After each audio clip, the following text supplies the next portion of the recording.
হামজাকে নিয়ে squad, 5 footballer নিয়ে camp শুরু।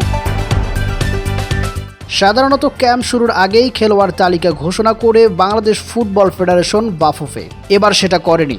তবে জাতীয় দলের ম্যানেজার আমির খান আজ সাংবাদিকদের জানিয়েছেন, সেপ্টেম্বরে অনুষ্ঠিত নেপাল ম্যাচের 24 জনের প্রাথমিক স্কোয়াড ঘোষণা করেছে এবং সেই স্কোয়াডে রয়েছে হামজা চৌধুরীও।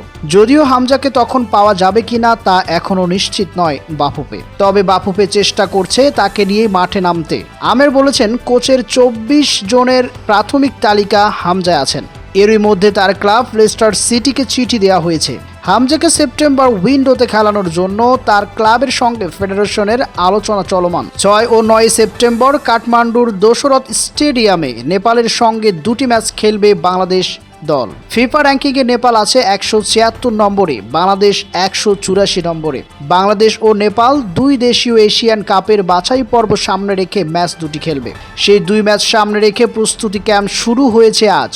প্রথম দিনে 5 ফুটবলার ক্যাম্পে যোগ দিয়েছেন। জাতীয় দলের অধিনায়ক জামাল ভুঁইয়াও যোগ দেননি। এ ব্যাপারে জাতীয় দলের ম্যানেজার বলেন, জামাল একদিন সময় চেয়েছে ফেডারেশনের কাছে। ফুটবলাররা যেন জিম বা ফিটনেস নিয়ে কাজ করতে পারে, এজন্যই ক্যাম্পে ডেকেছেন কোচ। নিয়ম অনুযায়ী ফিফা উইন্ডোতে ম্যাচের 72 ঘন্টা আগে জাতীয় দলের জন্য ফুটবলার ছাড়তে বাধ্য ক্লাবগুলো। আন্তর্জাতিক এ নিয়ম থাকলেও এবার সেপ্টেম্বর উইন্ডোতে সমিত সোমকে পাচ্ছে না বাংলাদেশ।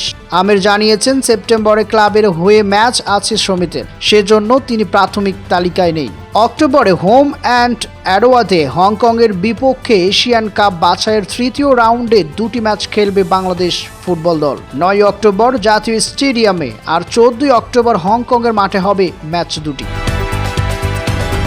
বাছাই এখন পর্যন্ত 2 ম্যাচ খেলে 1 পয়েন্ট পাওয়া বাংলাদেশের অবস্থান তালিকায় 3য় নম্বরে। হংকং 2 ম্যাচ থেকে 4 পয়েন্ট নিয়ে 2-এ আছে। 2 ম্যাচে 4 পয়েন্ট নিয়ে শীর্ষে আছে সিঙ্গাপুর, আর বাংলাদেশের সমান 1 পয়েন্ট পেয়ে 4র্থ স্থানে রয়েছে ভারত।